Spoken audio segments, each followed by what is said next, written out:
chọn cuộc đời dân này quyền năng Giêsu ban ở với con mọi đời, cùng cha lên chốn cao hơn, hằng tiến bước với Chúa mỗi ngày, cùng nhau ta dấy lên sáng soi danh Ngài.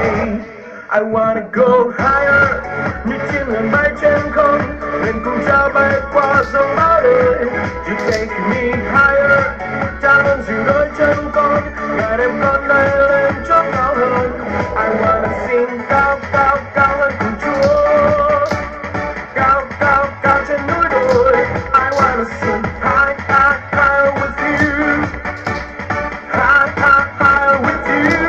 I wanna go high, cùng bước với Giêsu, đồng đi với Ngài, chọn cuộc đời dâng Ngài, quyền năng Giêsu ban ở với con mọi ai, cùng Cha lên chốn cao hơn, hằng tiến bước với Chúa mỗi ngày, cùng nhau ta dấy lên sáng soi danh Ngài.